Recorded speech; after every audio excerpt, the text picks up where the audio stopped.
उसकी उंगलियों को तोड़ दिया गया। प्रभु यीशु मसीह पर विश्वास करने के कारण उसकी उंगलियों को तोड़ दिया गया और उसकी उंगली को तोड़ने वाला कोई और नहीं पर उसके खुद के पिता थे। आज एक बहन की गवाही लेकर आया हूं आपके सामने, एक महिला की गवाही लेकर आया हूं सामने, जिनकी गवाही सुनकर आज आपको एहसास होगा कि पवित्र आत्मा का वह स्पर्श आपको हो रहा है जो आपको सताव की स्थितियों में शक्ति के साथ सहने की क्षमता देगा। जब उसकी उंगलियों को तोड़ा गया, जब उस बहन की उंगलियों को तोड़ा गया, वह भयानक दर्द से गुजर रही थी। भयानक पीड़ा से गुजरते हुए भी प्रभु यीशु मसीह पर अपने विश्वास से वह पीछे नहीं हटी। आज की गवाही जो आप सुनने जा रहे हैं, वर्तमान में भारत में सताव सहने वाली कलीसियाओं के लिए एक बहुत अद्भुत संदेश भी होने वाला है। जितनी भी बहनें मुझे देख रही हैं और अपने परिवार में अकेली विश्वासी हैं, उनके लिए यह गवाही बहुत शक्तिशाली सिद्ध होने वाली है। जो भाई विश्वास में अकेले हैं परिवार में, उनके लिए भी यह गवाही बड़ी आशीष का कारण ठहरने जा रहा है। हर एक पासवान, हर एक चर्च लीडर और हर एक विश्वासी के लिए आज की गवाही विश्वास के एक ताजे झोंके के समान उनके आत्मिक जीवनों में संचारित होने वाला है। आप विश्वास के साथ कमेंट में लिखिए आमीन। यह गवाही मेरे लिए अद्भुत होने जा रही है। प्रभु यीशु मसीह के कारण अपने स्कूल में, अपने कॉलेज में, यूनिवर्सिटीज में, आपके कार्यस्थलों में, आपकी कॉलोनी में जहां पर आप रहते हैं, आपके समाज में, आपके परिवार में, आपके परिचितों में, अगर आपने बेइज्जती सही है, अपमान सहा है, यीशु मसीह के कारण लोग आप पर हंसे हैं, आपको सताया गया है, तो यह गवाही आपके लिए है मेरे भाई, यह गवाही आपके लिए है मेरी बहन। इसे अंत तक देखते रहिए, क्योंकि जिस बहन की उंगली तोड़ी गई थी, जिस बहन को बहुत मारा गया था यीशु मसीह के नाम से, उस बहन का आपके लिए एक संदेश है, आपके लिए एक संदेश है। इस गवाही के अंत में आप उस संदेश को समझ जाएंगे। जब आप इस गवाही को पूरा सुनेंगी, तब इसके अंत में आपके लिए एक अद्भुत संदेश उस बहन ने भेजा है। आप उस संदेश को आज जरूर सुनिए। इस गवाही को जानने और समझने के लिए चलिए मैं आपको ले चलता हूँ समय के पिछले पन्नों में। बात उस समय की है जब हमारा देश भारत आजाद नहीं हुआ था। आजादी के पहले हमारा देश छोटी छोटी रियासतों में बटा हुआ था और ये रियासत खुद में एक स्वतंत्र राज्य हुआ करते थे, एक स्वतंत्र देश के समान हुआ करते थे। उन्हीं रियासतों में से एक थी दक्षिण भारत में स्थित त्रावणकोर की रियासत। त्रावणकोर की यह रियासत उस समय भारत की सबसे अमीर रियासतों में से एक थी और इसी त्रावणकोर की रियासत में सोने और चांदी की भरपूरी थी। सोने और चांदी की कोई कमी नहीं थी। यहाँ के राजा, महाराजा, अधिकारी सब बहुत ज्यादा धनवान हुआ करते थे। उसी त्रावणकोर राज्य में राजा का बहुत करीबी एक प्रमुख अधिकारी रहा करता था। इस अधिकारी की ही कहानी मैं आपको सुनाने जा रहा हूँ। त्रावणकोर रियासत का एक प्रमुख अधिकारी जो धन धान्य से परिपूर्ण एक व्यक्ति था, समाज में उसकी बहुत इज्जत थी, बहुत सम्मान था। आज आप जिस जिले में रहते हैं, उस जिले का एक जिलाधीश होता है, एक कलेक्टर होता है, उस जिले का सबसे बड़ा अधिकारी होता है। उसी तरह त्रावणकोर के राजा के द्वारा नियुक्त यह एक बहुत बड़ा अधिकारी था जिसके बारे में मैं आपको बताने जा रहा हूँ। वह एक बहुत ज्यादा बड़े महल में रहा करता था। जिस समय की मैं आपको घटना बता रहा हूँ, उस समय पुलिस आज के रूप में नहीं हुआ करती थी, बल्कि सेना राजा की हुआ करती थी और उस सेना पर भी इस प्रमुख अधिकारी का नियंत्रण था। पूरा शहर उस अधिकारी के नाम से कांपता था। वो जो भी कर दे और जो भी कह दे, उसके बाद कुछ कहने की हिम्मत और करने की हिम्मत किसी भी नागरिक में नहीं होती थी उस रियासत के। इसी प्रमुख अधिकारी की एक बेटी थी और उसकी यह बेटी बहुत सुंदर थी और राजकुमारियों की तरह पली बढ़ी थी। त्रावणकोर राजा के करीबी शहर के इस प्रमुख अधिकारी ने अपनी बेटी का विवाह एक बहुत ही विद्वान शिक्षक से किया और उस विद्वान शिक्षक को त्रावणकोर के राजा ने उस समय के सिलोन राज्य में भेज दिया एक राजकीय शिक्षक के तौर पर। और उस समय का जो सिलोन है आज का श्रीलंका देश है। इस प्रकार यह जो परिवार था ये बहुत ज्यादा ऊंचे रुतबे का परिवार था, एक राजकीय परिवार था। और इस प्रमुख अधिकारी की जो बेटी है राजकुमारियों की तरह पली बढ़ी थी। एक दिन इस राजकुमारी के पास, उस बड़े अधिकारी की इस बेटी के पास प्रभु यीशु मसीह का सुसमाचार पहुंचता है। प्रभु के एक दास के द्वारा वो प्रभु यीशु मसीह के सुसमाचार के विषय में सुनती। प्रभु यीशु मसीह के सुसमाचार की रोशनी उस राजकुमारी के हृदय को भेद जाती है, शहर के उस प्रमुख के, उस बेटी के हृदय को भेद जाती है। और संसार के ईश्वर ने उसकी आंखों को जो अंधा कर रखा था, प्रभु यीशु मसीह के सुसमाचार की रोशनी उसकी आंखों से वह पर्दा हटा देती है। वो छिलके संसार के गिर जाते हैं, उसकी आंखें खुल जाती है और वह देख लेती है, जान जाती है, समझ जाती है कि प्रभु यीशु मसीह परमेश्वर है। जब उसने यूहन्ना रचित सुसमाचार 3 अध्याय और 16 पद के बारे में सुना कि परमेश्वर ने जगत से इतना प्रेम रखा, पापियों से इतना प्रेम रखा कि उसने अपने इकलौते पुत्र को दे दिया कि जो कोई उस पर विश्वास करे वह नाश ना हो परंतु अनंत जीवन पाए। इस वचन को सुनकर वो बहुत ज्यादा प्रभावित हुई, क्योंकि उसने तब तक यही सुना था कि ईश्वर पापियों से नफरत करने वाला ईश्वर है और उन्हें दंडित करने के लिए आता है। लेकिन पहली बार उसने सुना कि परमेश्वर प्रेम है और प्रेम करने वाला परमेश्वर पापियों से प्रेम करता है, और इतना प्रेम करता है कि उन पापियों के लिए अपने इकलौते पुत्र को दे दिया ताकि जब पापी उस पर विश्वास करे वह नष्ट ना हो परंतु अनंत जीवन पाए। और इस राजकुमारी अर्थात उस शहर के प्रमुख की ये जो बेटी है, इसने यीशु मसीह के सुसमाचार पर विश्वास कर लिया, अपना जीवन प्रभु यीशु मसीह को दे दिया। उसने प्रभु यीशु मसीह को अपना उद्धारकर्ता स्वीकार करके बपतिस्मा ले लिया। उस राजकुमारी को एहसास हो गया था, उस शहर के प्रमुख की बेटी को एहसास हो गया था कि जितने भी सोना चांदी उसके पास है, गाड़ी घोड़े उसके पास हैं, उन सब की कीमत कुछ भी नहीं है, व्यर्थ है प्रभु यीशु मसीह के प्रेम के सामने। ना सोना मांगू न मांगू चांदी, तेरा चेहरा में तकती रहूं हे प्रभु यीशु। ऐसे भाव उसके हृदय में जागने लगे। आप में से भी बहुत से विश्वासी ऐसे हैं जो आज जानते हैं कि सोने और चांदी से बढ़कर है प्रभु यीशु मसीह। आप कमेंट में लिखिए, यीशु मसीह मेरे लिए सोने और चांदी से बढ़कर है। लेकिन जब उस शहर के प्रमुख की बेटी प्रभु यीशु मसीह पर विश्वास करके उद्धार पा गई, शैतान को यह बिल्कुल पसंद नहीं आया। खबर पहुंची उसके पिता के पास, शहर के उस प्रमुख के पास जो उस शहर का राजा था, और उसे यह एक मूर्खता जान पड़ी जो कदम उसकी बेटी ने उठाया। क्योंकि जैसा पहला कुरिन्थियों उसके पहले अध्याय उसके 18वें पद में लिखा हुआ है, क्योंकि क्रूस की कथा नाश होने वालों के निकट मूर्खता है परंतु हम उद्धार पाने वालों के लिए परमेश्वर की सामर्थ है। नाश होने वालों के लिए क्रूस की कथा तो मूर्खता है, लेकिन उस लड़की ने उद्धार पा लिया था, प्रभु यीशु मसीह को अपना उद्धारकर्ता करके स्वीकार कर लिया था। उसके लिए क्रूस की कथा मूर्खता नहीं थी, उसके लिए क्रूस की कथा परमेश्वर की सामर्थ्य थी। उसके पिता ने एक बड़ी सभा का आयोजन किया और बुलाया, अपनी बेटी को सबके सामने खड़ा किया और कहा, यह तुमने क्या किया? तुमने यीशु मसीह पर विश्वास किया, तुमने उस विदेशी ईश्वर पर विश्वास किया। क्या तुम्हें नहीं पता कि लोग क्या कहते हैं उस ईश्वर के बारे में, कि वो हमारे देश का नहीं है? उस लड़की ने कहा, पिताजी ईश्वर का कोई देश कैसे हो सकता है? ईश्वर यह है जिसने संपूर्ण ब्रह्मांड की सृष्टि की। आप उस ईश्वर को देशों की सीमाओं में बांधना चाहते हैं पिताजी? उस शहर के प्रमुख ने अर्थात उस लड़की के पिता ने क्रोध में आकर कहा, चुप रह नादान लड़की, क्या तुझे इसीलिए बड़ा किया था ताकि तू हमारा मुंह काला करे? मेरा कितना सम्मान है इस राज्य में, इस संपूर्ण राष्ट्र में कितना सम्मान है। मैं इस राष्ट्र के, इस रियासत के राजा का कितना करीबी हूं, इस शहर का प्रमुख हूं। क्या तुझे नहीं पता? तूने यह मूर्खता से भरा निर्णय क्यों लिया?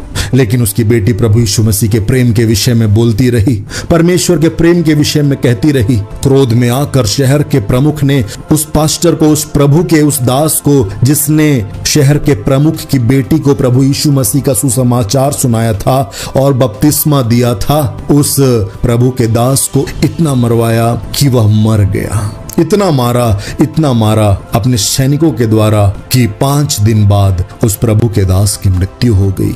और जब उस प्रभु के दास की मृत्यु हो गई तो उसकी लाश को नदी में फेंक दिया गया। उसकी लाश को मछलियों ने खा लिया। उस शहर के प्रमुख ने अपनी बेटी को कहा, जैसे उस यीशु के प्रचारक के साथ मैंने किया है, उसे मार डाला है और उसकी लाश को नदी पर फेंक दिया है ताकि उसकी लाश सड़ जाए और उसकी लाश को मछलियां खा जाएं, उसका एक कतरा भी किसी को ना मिले। क्या तू चाहती है कि मैं तेरे साथ भी वही करूं? उसकी बेटी चुप थी। तब शहर का प्रमुख क्रोध में भरकर, आवेश में भरकर उसने अपनी ही बेटी के दाहिने हाथ की 3 उंगली तोड़ दी सबके सामने। वो दर्द से चीख कर कराहने लगी। उसके दर्द की चीखें महल के बाहर लोगों को सुनाई दे रही थी, लेकिन कोई कुछ भी नहीं कर सकता। उसके बाद उसके पिता ने फिर पूछा, अभी भी समय है, यीशु मसीह का इनकार कर दे, यीशु का इनकार कर दे। उसकी बेटी ने कहा, पिताजी मैं आपसे प्रेम करती हूँ, लेकिन मैं अपने प्रभु का इनकार नहीं कर सकती। उसके पिता ने उसके बाएं हाथ की 2 उंगलियों को तोड़ दिया। फिर वह चीख उठी। भयानक कराह उसके हृदय से निकली, उसकी जबान से जो निकली वो लोगों के हृदय को डराने के लिए और वेदना से भर देने के लिए काफी थी। अपनी ही बेटी को इतनी बेरहमी से मारा उस शहर के प्रमुख ने, इतना मारा कि वो अधमरी सी हो गई और उसे घसीट कर बाहर फेंक दिया और अपने नौकरों को आदेश दिया, जाकर इस लड़की को यानी मेरी बेटी को स्टोर रूम में फेंक दो, उस कमरे में फेंक दो जहां पर गंदे पुराने सामान रखे जाते हैं, फेंक दो इसे और मरने दो इसे। उस बहन को, उस शहर के प्रमुख की बेटी को फेंकवा दिया गया स्टोर रूम में, एक ऐसे कमरे में जहां पे पुराने और बेकार सामान थे, जहां पे चूहों का बोलबाला था, जहां पे कीड़े मकोड़े रहा करते थे। राजकुमारी के समान जीवन जी रही ये लड़की क्यों आज उस कमरे में पड़ी है जहां तीक्ष्ण बदबू है, जहां अंधकार है। उसकी उंगलियां टूट चुकी हैं, उसके हाथों पैरों में बल नहीं क्योंकि उसे बहुत मारा गया है, लेकिन फिर भी वो वहां पर पड़ी हुई है सिर्फ और सिर्फ अपने विश्वास के कारण जो उसने प्रभु यीशु मसीह पर किया। उसने कोई गुनाह नहीं किया था, उसने कोई चोरी नहीं की, किसी की हत्या नहीं की, सिर्फ विश्वास किया प्रभु यीशु मसीह पर। इस घटना को बीते लगभग 14 दिन हो गए और 14 दिन बाद जब उस कमरे के पास से एक नौकर गुजर रहा था, उसे अचानक से एक तेज बदबू आई और उसे लगता है कि मालकिन मर गई है, लगता है कि राजकुमारी मर गई है। उसने आसपास के अपने और भी कुछ नौकरों को बुलाया और कहा, चलो देखते हैं। एक नौकर ने कहा, नहीं हम नहीं देख सकते, क्योंकि प्रमुख ने मना किया है, उस प्रमुख अधिकारी ने मना किया है कि उसकी बेटी को मरने दो। तब एक दूसरे नौकर के दिल में परमेश्वर ने दया का भाव उत्पन्न किया। उसने कहा, चलिए देखते तो हैं कम से कम हुआ क्या है। जब वो नौकर उस दरवाजे को खोलते हैं तो पाते हैं कि वो लड़की पूरी तरह से सड़ने लगी है, जिंदा ही सड़ने लगी है। वो मरी तो नहीं है, उसकी सांसें चल रही हैं, सांसें टूट टूट कर चल रही हैं। वो मरी नहीं है, लेकिन उसका शरीर सड़ने लगा है और बदबू आना प्रारंभ हो चुकी है। इस भयानक और दिल दहला देने वाले दृश्य को देखकर वो नौकर भी सिहार उठे। उस बहन की एक छोटी सी बेटी थी जो 2 साल की थी। उसे भी अपनी मां के विश्वास के कारण भुगतना पड़ रहा था। नौकरों ने उस राजकुमारी को, उस लड़की को, उस बहन को वहां से निकाला और महल के एक दूसरे कमरे में ले गए और वहां पर लगभग 1 महीने बाद वो धीरे धीरे ठीक होने लगी। लेकिन उसकी उंगलियां टूट चुकी थी, उसका हाथ से वह काम नहीं कर पा रही थी। ठीक होने के तुरंत बाद किसी ने उससे कहा कि सुनो बेटी, यहां से भाग जाओ वरना तुम्हारे पिताजी तुम्हें मार डालेंगे। लेकिन वो महिला, वो बहन उठी और अपने पिता के सामने गई और अपने पिता के सामने जाकर खड़ी हो गई और उसने कहा, पिताजी मैं आपसे प्रेम करती हूँ, मैं आपको क्षमा करती हूँ, आपने जो कुछ किया। उसका पिता क्रोध से आग बबूला हो उठा। उसने कहा कि तू अभी तक मरी नहीं, तूने सबके सामने मेरे सर को झुका दिया, तूने उस यीशु पर विश्वास किया, यीशु मसीह पर विश्वास किया, तू अभी तक जिंदा है, मरी नहीं। देख मैं तुझे एक और मौका देता हूं, यीशु मसीह का इनकार कर दे, वापस फिर जा, वरना मैं तुझे मार ही डालूंगा। उसकी बेटी ने कहा, पिताजी मैं प्रभु यीशु मसीह का इनकार नहीं कर सकती, मैं प्रभु यीशु मसीह का इनकार नहीं करूंगी। वही मेरा परमेश्वर है, वही मेरा उद्धार करता है। अंतिम सांसों तक मैं विश्वास योग्य बने रहूंगी। अपने प्रभु के प्रेम से मैं पीछे नहीं हटूंगी। सवाल ही पैदा नहीं होता पिताजी कि मैं अपने उद्धारकर्ता का इनकार कर दूं, अपने प्रभु यीशु मसीह का इनकार कर दूं। इसका तो सवाल ही पैदा नहीं होता पिताजी। उसके पिताजी ने श्रीलंका में एक पत्र को भेजा, सिलोन में एक पत्र को भेजा और वहां से बुलावा भेजा। अपनी बेटी के पति अर्थात अपने दामाद को बुलावा भेजा। जब उस महिला का पति आया तो उसने उस बहन को, उस महिला को बहुत मारा। उस महिला का पति उसके विरोध में था। उसके स्वयं के पिता जो शहर के सबसे बड़े अधिकारी थे उसके विरोध में थे। सभा में शहर के लोग खड़े थे, परिवार के लोग खड़े थे, राजकीय लोग खड़े थे। बचपन से उस लड़की के साथ पले बड़ी उसकी सहेलियां भी खड़ी थी। अपनी छोटी बच्ची को गोद में लेकर वो खड़ी थी और सब उसे नफरत के साथ देख रहे थे, घृणा के साथ देख रहे थे। और वह अकेले खड़ी थी सबके सामने, अपनी छोटी सी नन्ही जान को अपने गोद में लेकर खड़ी थी। और उसे एक आवाज सुनाई दी जो उसके पिता की आवाज थी, उसके पति की आवाज थी। और उन आवाजों ने उससे कहा यीशु का इनकार कर दे। और जब उसने यह आवाज सुनी कि प्रभु यीशु मसीह से फिर जा, प्रभु यीशु मसीह को छोड़ दे वरना तुझे मार देंगे, तेरी बेटी को भी मार देंगे। और जब भय उसके हृदय में धीरे धीरे व्याप्त होने लगा, परमेश्वर का वचन उसे स्मरण आने लगा, उसे याद आने लगा प्रभु का वचन, जैसा कि मत्ती 10 अध्याय और उसके 33 पद में लिखा हुआ है, पर जो मनुष्यों के सामने मुझे अस्वीकार करेगा मैं भी उसे अपने पिता के सम्मुख जो स्वर्ग में है अस्वीकार करूंगा। फिलिपियो की पत्री 1 अध्याय और उसके 21 पद में जैसा लिखा हुआ है, क्योंकि मेरे लिए जीवित रहना तो मसीह है और मर जाना लाभ है। रोमियो 8:38 से 39 उसके हृदय में गूंजने लगा, क्योंकि मुझे पूर्ण निश्चय है कि न मृत्यु न जीवन न स्वर्गदूत न प्रधानताएं न वर्तमान न भविष्य न शक्तियां न ऊंचाई न गहराई न कोई सृजी हुई वस्तु मुझे परमेश्वर के उस प्रेम से जो हमारे प्रभु यीशु मसीह में है अलग कर सकेगी। भजन संहिता 23:4 उसके हृदय में गूंजने लगा, चाहे मैं मृत्यु के घोर अंधकार की तराई में होकर चलूं तो भी हानि से नहीं डरूंगी, क्योंकि तू मेरे साथ रहता है प्रभु यीशु। तेरी छड़ी और तेरे लाठी से मुझे शांति मिलती है प्रभु यीशु। यहोशू की किताब उसका 1 अध्याय और उसका 9वां पद उसके हृदय में गूंजने लगा, क्या मैंने तुझे आज्ञा नहीं दी मेरी बेटी, हियाव बांध और दृढ़ हो जा, मत डर, न हताश हो न निराश हो, क्योंकि जहां जहां तू जाएगी वहां वहां तेरा परमेश्वर यहोवा तेरे संग रहेगा। जहां जहां तू जाएगा वहां परमेश्वर तेरे संग रहेगा। गलातियों की पत्री 6 अध्याय और उसका 14वां पद उसके हृदय में गूंजने लगा, परंतु ऐसा कभी ना हो कि मैं किसी अन्य बात पर गर्व करूं सिवाय प्रभु यीशु मसीह के क्रूस के, जिसके द्वारा संसार मेरी दृष्टि में क्रूस पर चढ़ाया जा चुका है और मैं संसार की दृष्टि में क्रूस पर चढ़ाई जा चुकी। भजन संहिता 27:1 उसे शक्ति दे रहा था, यहोवा मेरी ज्योति और मेरा उद्धार है, मैं किससे डरूं, यहोवा मेरे जीवन का दृढ़ गढ़ है, मैं किससे भयभीत हूं, मैं किससे भयभीत हूं। मत्ती 16 अध्याय और उसका 24वां पद अपने स्वामी प्रभु यीशु मसीह की वह वचन उसे याद आने लगे, जहां प्रभु ने कहा, यदि कोई मेरे पीछे आना चाहे अपने आप का इनकार करे और क्रूस उठाकर मेरे पीछे चले। जो कोई अपना प्राण बचाना चाहेगा वह उसे खो देगा, और जो कोई मेरे लिए अपना प्राण खोएगा वह उसे पालेगा। दूसरा तीमुथियुस की पत्री 3 अध्याय और उसका 12वां पद उसके हृदय में गूंजने लगा, और वास्तव में वे सब जो मसीह यीशु में भक्ति पूर्ण जीवन व्यतीत करना चाहते हैं सताए जाएंगे। यशायाह 41 अध्याय और उसका 10 पद उसके मन में गूंजने लगा।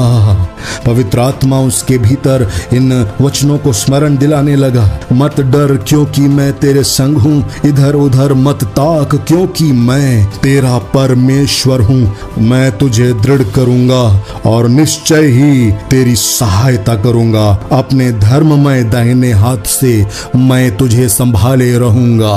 जब पवित्र आत्मा ने उस बहन को इन वचनों का स्मरण दिलाया। उसने कहा, मैं प्रभु यीशु मसीह का इनकार नहीं करूंगी, मैं प्रभु यीशु मसीह का इनकार नहीं करूंगी। तब उसके खुद के घर वालों ने, उसके पति ने, उसके पिता ने, उसके परिवार के लोगों ने उसके ऊपर, उसके गर्दन में एक पट्टी टांग कर एक बड़ा लेख लिख दिया, जिस लेख में, जिस पटिया में लिखा हुआ था कि यह एक चरित्रहीन महिला है।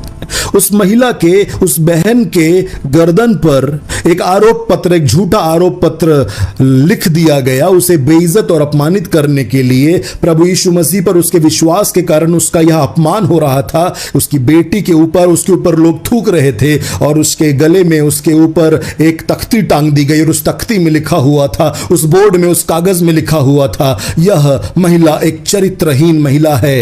यह जो बच्चा इसके गोद में है, यह एक नाजायज औलाद है। ये एक राजकुमारी के साथ हो रहा था, वह जिसके पास बहुत से नौकर चाकर थे, इज्जत थी, सम्मान था। क्या जरूरत थी इस बहन को यह सब कुछ त्याग देने की? क्या जरूरत थी इस बहन को सब कुछ छोड़ देने की? वो बहन यह अपमान सह रही थी। आखिर क्यों क्यों क्यों? क्योंकि उसे मिल गया था प्रभु यीशु मसीह, जो सारे दुनिया के सोने और चांदी से कीमती है।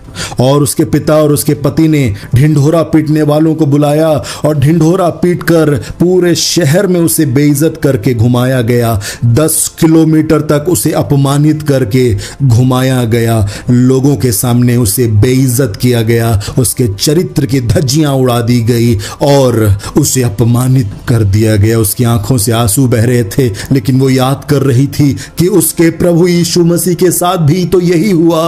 और उसके प्रभु, उसके स्वामी ने कहा है, अगर मेरे साथ उन्होंने यह कुछ किया है तो तुम्हारे साथ क्या नहीं कर। लेकिन अपने सताने वालों को वो श्राप नहीं दे रही थी। वो मत्ती रचित सुसमाचार 5वां अध्याय और उसके 10वें पद को याद कर रही थी। धन्य है वे जो धार्मिकता के कारण सताए जाते हैं, क्योंकि स्वर्ग का राज्य उन्हीं का है। धन्य हो तुम जब लोग मेरे कारण तुम्हारी निंदा करें, तुम्हें यातना दें और झूठ बोल बोल कर तुम्हारे विरोध में सब प्रकार की बुरी बात कहें। आनंदित और मगन हो जाना, क्योंकि स्वर्ग में तुम्हारा प्रतिफल महान है। उन्होंने तो उन नबियों को भी जो तुमसे पहले हुए थे इसी रीति से सताया था। भीड़ उस पर हंस रही थी, लोग उस पर हंस रहे थे, कह रहे थे कैसी मूर्ख औरत है। एक यीशु के लिए, एक प्रभु यीशु के लिए अपने आप को बेइज्जत कर रही है, सोना चांदी महल संपत्ति को छोड़ रही है। कैसी मूर्ख औरत है, कैसी मूर्ख लड़की है, कैसी मूर्ख महिला। मेरे प्रियो, सच में कितना सच्चा है वह गीत जो किसी ने गाया है। गर यीशु को अपना कहना, जैसे कांटों की राहों पर चलना। गर यीशु को अपना कहना, जैसे कांटों की राहों पर चलना। और सच्चे मसीही बनना, संग क्रूश पर उसके चढ़ना। जिंदा रहने की शक्ति लो, अपने यीशु को सब कुछ दो, क्योंकि उसी के द्वारा उद्धार पाना है। जीती आत्मा का दान उसे दो, तन मन और धन उसे दो। उस बहन को, उस प्रमुख की बेटी को, उस महिला को 10 किलोमीटर तक अपमानित करके, ढिंढोरा पीट पीट कर उसकी बेइज्जती करके घुमाया गया और 10 किलोमीटर दूर जाकर उसे छोड़ दिया गया। उसे अकेला, उसको और उसकी बेटी को अकेला और बेसहारा छोड़ दिया गया। समाज से उसे निष्कासित कर दिया गया, जाति से उसे निकाल दिया गया। लेकिन वो बहन अकेली नहीं थी। वह जानती थी उसके साथ प्रभु यीशु मसीह है, जिसने कहा है कि मैं जगत के अंत तक सदैव तुम्हारे साथ रहूंगा। मैं तुम्हारा साथ नहीं छोड़ूंगा, चाहे सब तुम्हारा साथ छोड़ दें, मैं जगत के अंत तक तेरे साथ रहूंगा मेरी बेटी। ऐसा प्रभु यीशु मसीह ने उससे वायदा किया था। वो महिला जो उस राजा की बेटी थी, उस प्रमुख की बेटी थी, नौकर चाकरों से घिरी रहती थी और उसके पास किसी भी लग्जरी की कमी नहीं थी, ऐशो आराम की कमी नहीं थी। लेकिन प्रभु यीशु मसीह के लिए उसने हर एक लग्जरी को, हर एक ऐशो आराम को कूड़ा समझा। और आज वो उस मुहाने पर पहुंच गई थी जहां पर अपनी मासूम बच्ची को अपनी गोद में लेकर वो भटक रही है दर दर। और उसे कुछ घरों में काम करने का अवसर दिया जाता है। एक नौकर के तौर पे काम करती है, लोगों के झूठे बर्तन धोती है, लेकिन बर्तन भी वो अच्छे से नहीं धो पाती थी क्योंकि उसकी हाथों की उंगलियां टूटी हुई थी। वो अपने बच्चे को संभाल नहीं पा रही थी क्योंकि उसके हाथों की उंगलियां टूटी हुई थी।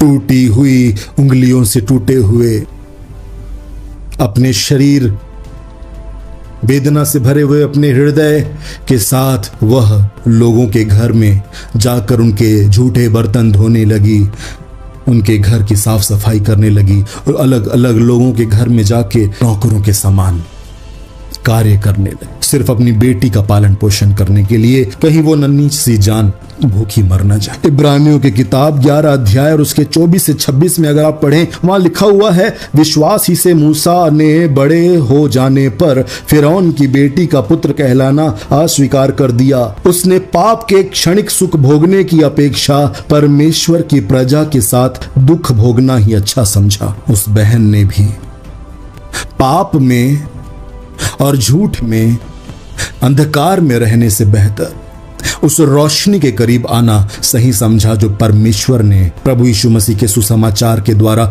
उसके जीवन में प्रकट किया था। समय बीतता गया, समय का चक्र घूमता गया, समय का पहिया घूमता गया और लगभग 2 से 3 साल बाद उस राजकुमारी का, उस बहन का पिता जो शहर का प्रमुख था, अपने हाथी पर बैठकर शराब के नशे में उसी इलाके के रास्ते से होकर चला जा रहा था जिस इलाके में वो बहन रहा करती थी।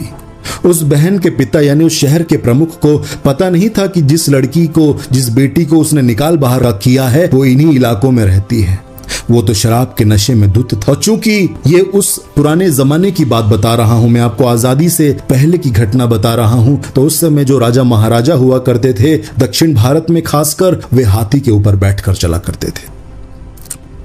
हाथी के ऊपर बैठा हुआ यह शहर का प्रमुख, उस शहर का राजा, यह जो था, इसे कुछ चक्कर सा आने लगा। उसने अपने नौकरों से कहा कि सुनो मेरे नौकरों, सुनो मेरे सेवकों, सुनो, तुम एक काम करो, इस हाथी को यहाँ से ले जाओ। मैं इस हाथी में और नहीं बैठ सकता क्योंकि मुझे चक्कर आ रहा है। मैं यहाँ आसपास के गांव की इन गलियों को जरा देख लूं, यहाँ पर लोग किस तरह रह रहे हैं जरा देखूं। अपने सेवकों को कहता है तुम जाओ, यहाँ से दूर ले जाओ इस हाथी को मेरे महल की ओर। और ये जो शहर का प्रमुख है, ये चूंकि नशे में भी था और उसे बहुत भूख लगी थी, वो पास में ही उस झोपड़ी के पास पहुंचता है जहां पर एक चिमनी जल रही थी। रात लगभग हो चुकी थी, अंधेरा बढ़ता जा रहा था। एक चिमनी जल रही थी और उस चिमनी से टिमटिमाती हुई छोटी सी रोशनी निकल रही थी। उस जमाने में बिजली नहीं थी, इसलिए जो आज हमारे पास लाइट्स हैं वो उस समय नहीं थी। आज हमारे पास जो बल्ब है वो उस समय नहीं था। लोग चिमनी और दियों को जलाकर ही रोशनी किया करते थे। जिस घर में, जिस झोपड़ी में यह शहर का प्रमुख पहुंच गया था, उस शहर का बड़ा अधिकारी, उस शहर का राजा जिस झोपड़ी में पहुंच गया था, यह वही झोपड़ी थी जिसमें उसकी बेटी रह रही थी, जिस बेटी को उसने बेइज्जत करके अपने शहर से बाहर निकाल दिया था। लेकिन अंधेरा होने के कारण उसका पिता अपनी बेटी को पहचान न सका। वह उस झोपड़ी के पास पहुंचकर दरवाजे को खटखटाकर कहने लगा, कोई है क्या? मैं इस शहर का प्रमुख हूं और मुझे बड़ी भूख लगी है। क्या तुम्हारे पास खाने के लिए कुछ है? उसकी बेटी वहां पर आती है और वह अपने पिता की आवाज को पहचान लेती है। वो दरवाजा खोलती है और कहती है कि आइए, अंदर आइए। तो वो शहर का प्रमुख चूंकि नशे में भी था और अंधेरा ज्यादा हो चुका था और चिमनी की रोशनी से उसे ज्यादा कुछ दिखाई नहीं पड़ रहा था, वह अंदर घुसता है और जमीन पर बैठ जाता है। उसकी बेटी जो अपने पिता को पहचान चुकी थी, उसने अपने पिता के लिए अपने हिस्से का भोजन केले के पत्ते में परोस दिया। शहर का वह प्रमुख भर पेट भोजन करता है और भर पेट भोजन करने के बाद वह उस लड़की को, उस महिला को धन्यवाद करता है बिना यह जाने कि यह उसकी बेटी है। चूंकि अंधेरा बहुत ज्यादा हो चुका था और रास्ता देखने के लिए रोशनी की आवश्यकता थी, इसलिए उस शहर के प्रमुख ने, उस शहर के राजा ने उस महिला को, जो उसकी बेटी थी, कहा, सुनो, मैं इस शहर का प्रमुख हूं, क्या तुम मुझे कोई मशाल दे सकती हो ताकि मैं अपने महल तक पहुंच सकूं? मेरे कुछ सेवक मार्ग में ही खड़े हैं। तब उसकी बेटी एक मशाल बनाती है। उस बहन ने मशाल तैयार करके उसे आग लगाकर, उस मशाल में आग लगाकर जब अपने पिता की ओर उस मशाल को बढ़ाया और कहा, पिताजी, क्या यह मशाल आपको महल तक सुरक्षित पहुंचा देगी? मशाल की उस लौ में जब शहर के उस प्रमुख ने, शहर के उस राजा ने अपनी बेटी के चेहरे को देखा तो वह दंग रह गया और उसने कहा, बेटी, क्या ये तुम हो? उसकी बेटी ने कहा, उस बहन ने कहा, हाँ पिताजी, मैं ही हूं, आपकी बेटी हूं। वह राजा, शहर का वह प्रमुख चकित हो गया और उसके हाथ और पांव ढीले हो गए और वह जोर से रोने लगा और कहने लगा, मेरी बेटी, मैंने तुझे इतना मारा, मैंने तुझे अपमानित किया, मैंने तुझे बेइज्जत करके इस शहर से बाहर निकाल दिया। मेरी बेटी, तूने मुझ जैसे राक्षस को, मुझ जैसे क्रूर व्यक्ति को इतने प्रेम से भोजन कराया। तू चाहती तो मुझे मार सकती थी, तू चाहती तो मेरा नुकसान पहुंचा सकती थी, लेकिन तूने मुझे भोजन कराया, इतने प्यार से पानी पिलाया। क्या तू मुझसे नफरत नहीं करती? मैंने तेरा इतना बुरा किया बेटी, क्या तू मुझसे नफरत नहीं करती मेरी बेटी? क्या तू मुझसे घृणा नहीं करती मेरी बेटी? महिला ने जवाब दिया, उसकी बेटी ने जवाब दिया, नहीं पिताजी, मैं आपसे नफरत नहीं कर सकती। ये प्रभु यीशु मसीह का प्यार है, ये प्रभु यीशु मसीह का प्रेम है जो मेरे हृदय में उमड़ रहा है। मैंने आपसे कभी नफरत नहीं की पिताजी। मेरे प्रभु यीशु मसीह का प्यार मुझे नफरत करना नहीं सिखाता पिताजी। जैसे ही यह बात अपनी उसकी बेटी के मुख से उस शहर के प्रमुख ने सुनी, उस शहर के राजा ने सुनी, वो जोर जोर से कराह कर रोने लगा, क्योंकि पवित्र आत्मा की सामर्थ्य उसे स्पर्श कर रही थी। प्रभु यीशु मसीह के प्रेम और क्षमा की सामर्थ्य उसके हृदय को भेद चुकी थी और उसके जीवन को परिवर्तित करना प्रारंभ कर चुकी थी। ये ऐसी शक्ति है, ऐसी सामर्थ्य है जो कहीं और नहीं, प्रभु यीशु मसीह के प्रेम और प्रभु यीशु मसीह की क्षमा की शक्ति बड़े से बड़े राजाओं के हृदय को पिघला देती है, बड़े से बड़े पत्थर हृदय को पिघला सकती है। यह प्रेम और क्षमा की शक्ति है। उस शहर के प्रमुख ने कहा, बेटी, मैंने तुझे अपमानित करके बाहर निकाला इस शहर से, लेकिन मैं तुझे अपने कांधे पर उठाकर ले जाऊंगा बेटी। मैं तुझे अपने कांधे पर उठाकर अपने महल की ओर, अपने घर ले जाऊंगा तुझे वापस। तुझे इस झोपड़ी में रहने की जरूरत नहीं है। चल, अपनी छोटी बेटी को भी ले ले, मैं तुझे अपने कंधे पर बिठाकर ले जाऊंगा। और उस शहर के प्रमुख ने अपनी बेटी को अपने कांधे पर उठा लिया और कांधे पर जैसे एक पिता छोटी बच्ची को उठाकर ले जाता है, वैसे ही अपनी उस जवान बेटी को उठाकर अपने कंधे पर एक पिता ले जा रहा था, रो रहा था, कह रहा था, मेरी बेटी मुझे क्षमा कर दे, ये मैंने क्या किया तेरे साथ? तेरी उंगलियां तोड़ दी, तुझे इतनी तकलीफ दी मेरी बेटी, तूने मुझे माफ कर दिया, तूने हमेशा मुझसे प्यार किया। उसकी बेटी कहती थी, पिताजी आप ऐसा मत कीजिए, आप थक जाएंगे। उसके पिताजी ने कहा, नहीं नहीं नहीं मेरी बेटी, मैं तुझे ऐसे ही ले जाऊंगा। मैंने तुझे अपमानित किया था, मैं तुझे सम्मान के साथ वापस ले जा रहा हूं। देखने दो सबको कि मेरी बेटी चरित्रहीन नहीं है, मेरी बेटी गलत नहीं थी, गलत मैं था। आज उसका बाप पछताता है, आज उसका बाप पछताता है। शहर के उस प्रमुख ने अपनी बेटी को कांधे पर उठाकर अपने महल की ओर ले गया, ले आया, अपने महल में ले आया, अपने घर में ले आया। वहां पर सबने उसी बेटी के द्वारा, उसी बहन के द्वारा सुसमाचार सुना। और मेरे प्रियो, पता है आगे क्या हुआ? और आगे जो हुआ वो बहुत ज्यादा आश्चर्यजनक है। उस बेटी, उस बहन की गवाही को सुनकर उस महल के 22 लोगों ने प्रभु यीशु मसीह को अपना उद्धारकर्ता स्वीकार करके बपतिस्मा लिया और अपना जीवन प्रभु यीशु मसीह को दे दिया। पवित्र आत्मा ने इतने सामर्थ्य रूप से उस बहन के द्वारा कार्य किया। उसके प्रेम, उसकी क्षमा, उसकी सहनशीलता ने ऐसा प्रभाव छोड़ा उसके परिवार में। सारे लोगों का हृदय पवित्र आत्मा बदल देते हैं। प्रभु यीशु मसीह ने जैसा कहा था, अपने सताने वालों के लिए प्रार्थना कर। सताने वालों के लिए वो प्रार्थना करती रही। मैं सोचता हूँ वो 2 से 3 साल जब वो झोपड़ी में रहती थी, लोगों के यहाँ काम करती थी, वो अपने सताने वालों को कोस नहीं रही थी, अपने परिवार के लोगों को श्राप नहीं दे रही थी, नहीं कह रही थी प्रभु उन्हें मार दे, नहीं, पर वो उनके उद्धार के लिए आंसुओं के साथ प्रार्थना कर रही थी। कह रही थी, प्रभु मैं तेरे नाम के कारण अपमान सहकर आई हूँ, मेरे परिवार को उद्धार दे दे प्रभु, मेरे परिवार में उद्धार आए, मेरे परिवार का एक भी व्यक्ति नष्ट ना होने पाए।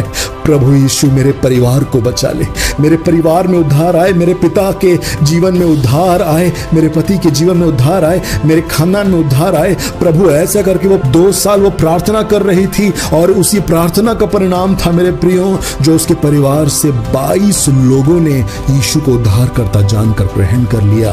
क्या हमारा प्रभु अद्भुत नहीं है? उस बहन ने कितना अपमान सहा, कितना मार खाई, लानतें सही, लेकिन वह चुप रही। वो बस प्रार्थना करते रही, अपने दुश्मनों के लिए प्रार्थना करते रही। जिन जिन ने उस बहन को सताया, उन सारे लोगों के लिए वह प्रार्थना करते रही। ना सिर्फ उसके परिवार में, बल्कि उसके नगर में हजारों लोगों ने प्रभु यीशु मसीह पर विश्वास।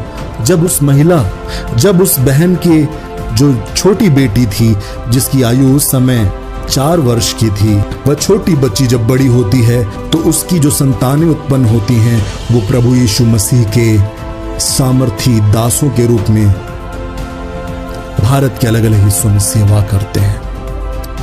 और जिस बहन की गवाही मैंने आपको बताई, उस बहन के नाती का नाम है पास्टर कैप्टन A.M. सैमुअल। जिस बहन की गवाही मैंने आपको बताई, वो कैप्टन A.M. सैमुअल की नानी की गवाही है। Captain A.M. सैमुअल प्रभु के दास ने अपनी गवाही में यह बताया था, जिसके बारे में आपने अभी सुना, जिसने प्रभु यीशु मसीह के लिए मार खाई, जिसने प्रभु यीशु मसीह के लिए अपमान सहा, लेकिन चुप रही। अपने शत्रुओं के लिए, अपने सताने वालों के लिए वो प्रार्थना करती रही। पता है, जब वो अपनी अंतिम सांसें इस पृथ्वी पर ले रही थी, अपने प्रभु के पास जाने से पहले, उस महिला ने, उस बहन ने अपने नाती प्रभु के दास कैप्टन A.M. सैमुअल से क्या कहा था? उन्होंने कहा कि मेरे बेटे, मैं चाहती हूं कि तुम उन सारे लोगों को एक संदेश दो जो प्रभु यीशु मसीह के नाम से मार खा रहे हैं, जो प्रभु यीशु मसीह के नाम से सताए जा रहे हैं, जिनके परिवार में, जिनके घरानों में, जिनके समाज में, जिनके कॉलेज में, जिनके स्कूल में, जिनकी यूनिवर्सिटीज में, जिनके कार्यस्थलों में, अलग अलग जगह जहां भी वो हैं, प्रभु यीशु मसीह के हैं। यही कारण से, इसी कारण से सताए जा रहे हैं, यीशु के नाम से अपमान सह रहे हैं। उन सब तक मेरी इस गवाही को पहुंचा देना मेरे बेटे। उस बहन का यह संदेश था। जब जब वो अपनी आखिरी सांसें ले रही थी, उस बहन का यह संदेश था कि जितने भी भाई और जितनी भी बहनें प्रभु यीशु मसीह के नाम से सताव सह रही हैं, याद रखिए, आप अगर कष्ट सह रहे हैं तो उसका प्रतिफल भी निश्चित ही मिलेगा। अगर आप कष्ट सह रहे हैं तो उसका प्रतिफल महान होगा। ये प्रभु यीशु मसीह का वायदा है। टूटना मत, डरना मत, हार नहीं मानना, प्रतिफल महान होगा। यीशु मसीह के नाम से कष्ट उठाने का प्रतिफल बड़ा और महान होता है, ऐसा उनसे कह देना। इतने शब्द कहकर उस बहन ने अपनी आंखें हमेशा के लिए बंद कर ली इस दुनिया में और प्रभु यीशु मसीह के साथ रहने को चली गई। जो उस बहन के नाती थे, उन्होंने यह गवाही दी कि जब उनकी नानी को दफनाया जा रहा था, उनके अंतिम संस्कार की प्रक्रिया थी, उस समय उस क्षेत्र में हजारों लोगों की भीड़ उमड़ पड़ी थी। एक समय ढिंढोरा पीटकर जिस बहन को बेइज्जत करके उन शहरों से गुजारा गया था, आज जब अंतिम संस्कार के लिए उनके पार्थिव शरीर को ले जाया जा रहा था, तब हजार भीड़ की भीड़ उनके उस अंतिम दर्शन के लिए उमड़ पड़ी थी। उस क्षेत्र में जाकर पुदुचेरीमला अन्नम्मा यह नाम अगर आप लेंगे तो यह नाम वहां सबको विदित है और सब लोग उस बहन के बारे में गवाही देते हैं। आज भी उस जनरेशन से लेकर आज के जनरेशन तक वहां जितनों ने यीशु मसीह पर विश्वास किया और अनंत जीवन पाया, छुटकारा पाया, उद्धार पाया, उन सब ने कहा कि पुदुचेरीमला अन्नम्मा ये वो बहन थी जो अंधकार से भरे हुए उस देश में, अंधकार से भरे हुए हमारे देश में, अंधकार से भरे हुए हमारे क्षेत्रों में, अंधकार से भरे हुए हमारे जीवनों में रोशनी लेकर आई थी। तुम जगत की ज्योति हो। पर्वत पर जो नगर बसा हुआ है वह छिप नहीं सकता। प्रभु यीशु मसीह के लिए मार खाने वाली हर एक बहन जो मुझे सुन रही है, यीशु मसीह के लिए निंदा सहने वाला हर एक भाई जो मुझे सुन रहा है, जो प्रभु यीशु मसीह के कारण किसी भी तरह से दर्द सह रहे हैं, वो सारे पासबान, वो सारे प्रभु के दास, वो सब आज स्मरण रखें उस बात को, उस बहन की उस गवाही को हमारे हृदय में वो गूंजती रहनी चाहिए कि जो कष्ट यीशु के नाम से हमें मिल रहा है उसका प्रतिफल भी बड़ा होगा। जो सताव आप सह रहे हैं उसका प्रतिफल बड़ा होगा। अब मेरा आपसे बस एक ही सवाल है, क्या उस बहन की गवाही को जो वो सताव सह रहे भारत के हर एक कोने तक पहुंचा देना चाहती थी, हर एक कलीसिया, हर एक भाई बहन तक पहुंचा देना चाहती थी, क्या उस संदेश को, उस गवाही को आप पहुंचाने में हमारी सहायता करेंगे? हम चाहते हैं कि आप इस गवाही को कम से कम 5 लोगों तक शेयर करें, अपने चर्च के व्हाट्सएप ग्रुप्स में शेयर करें। ये आपकी जिम्मेदारी है जो प्रभु आपको दे रहा है। इस गवाही को सताव सहते हुए भारत की कलीसिया और भारत के लोगों तक पहुंचाने की जिम्मेदारी आपकी है। अब आपके ऊपर छोड़ते हैं कि आप प्रभु यीशु मसीह के द्वारा दी गई जिम्मेदारी को कैसे निभाते हैं।